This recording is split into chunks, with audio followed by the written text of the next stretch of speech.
Hi, in this video, I would like to present to you 4 scenarios of anti-Semitic microaggression that many of us encounter in our daily lives.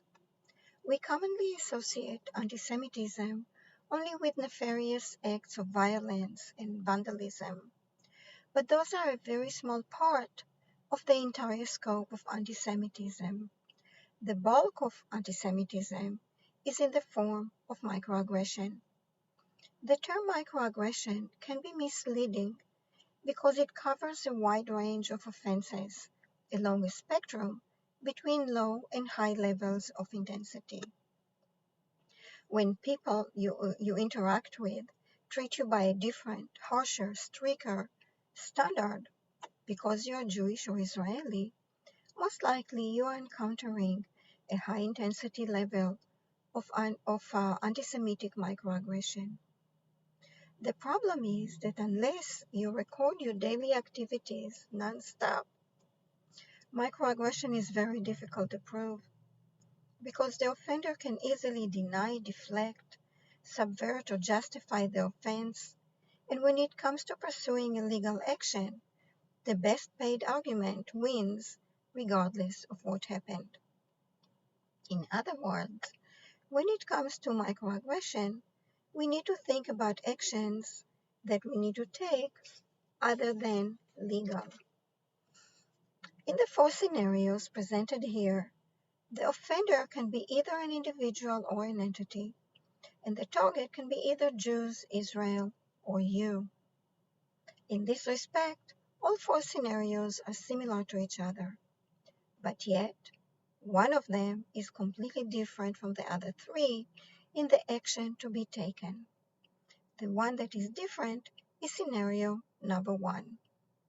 In this scenario, the offender is an individual and the target is either Jews or Israel. If you attended any presentation about anti-Semitism, you might have noticed that one question that always comes up at the end of each presentation is, what can we do? The consistent answer that all presenters always provide is educate yourself and others. This is an appropriate answer, but as it stands out, it only applies to scenario number 1. It doesn't apply to scenarios where you are the target or when the offender is an entity. Regarding scenario 1, information about anti-Semitism is vastly at our fingertips.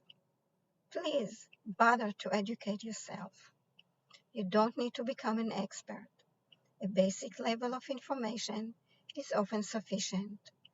The basic principle here is that if you hear something, say something.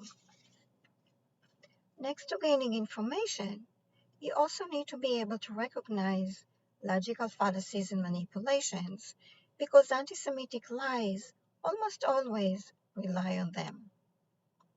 This is currently especially important when falsely accusing Israel with brutality, occupation, apartheid, human rights violations, and breaking international laws in order to fuel hatred towards Israel.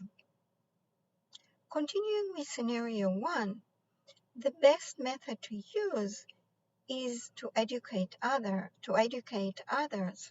is the one that works for you. Keep in mind that indoctrination of the offender is also a spectrum between low and high. Debating usually works better at the lower levels of indoctrination, and seeding doubts with asking clarification questions works better at the higher levels. It is a process of trial and error to find out which method works with each individual, and methods may include debating the facts, correcting logical fallacies, seeding doubts with questions, or something else. We don't have to win the argument, but only need to be heard. Most likely, the offender is only familiar with the anti-Semitic side of the argument, and this is a chance for them to hear the other side, or to become aware of the possibility of falling prey to anti-Semitic lies and manipulations.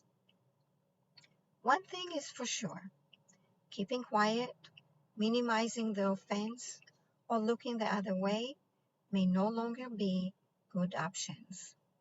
Today, more people than ever since World War II are prompted to hate Jews and Israel, and it is important that each one of us is able to respond to it in a meaningful way. Regarding the other three scenarios, what they have in common is that they all require community intervention. Most likely, it's too hard, if not impossible, to educate an anti Semitic individual who target you or an anti Semitic entity operating in bad faith. It's worthwhile trying, and I have tried, but my attempt, not surprisingly, didn't succeed. I have been trying to initiate a meaningful conversation about my experience with anti Semitism at a museum of art in San Diego, but after 2 years, there is still no good faith response. Since starting to advocate against anti Semitic microaggression in the community, people started to share with me many anti Semitic encounters that bothered them greatly. Sharing included being chastised by neighbors, being told by an authority figure that he can smell Israelis from afar, or being sent a video with a swastika painted on every page of a book, etc. The one thing that all sharing had in common was that it feels very lonely when there is no place to turn for assistance, which applies to so many of us.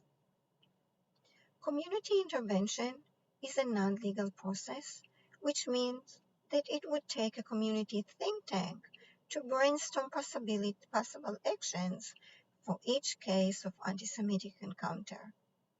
There is currently no one method that fits all. To brainstorm, right here and now, a community might fight a politician seeking elections, a donor seeking a cause, a journalist seeking a story, or someone with an open mind seeking to do the right thing. Think about this. To a great extent, we resolved attitudes towards misogynism and racism in the United States by changing social consciousness. And there is no reason that we can point out why we can't do the same with attitudes towards anti-Semitism. There is currently no way to predict what brainstorming would produce that would work with each case. But one thing is for sure. We definitely cannot continue doing nothing and expect to win this battle. We've been thrown into the anti-Semitic arena 2,000 years ago, and by now it becomes very clear that doing nothing doesn't work for us. We are losing the microaggression battle in our communities simply by default. There is no government, no legal system, no Jewish organization, and no Mashiach that is coming to rescue us. It is entirely up to each one of us to join a community think tank and to brainstorm resolutions for each anti-Semitic case, one case at a time, because every case and every one of us counts. If you didn't know, now you know. Bye.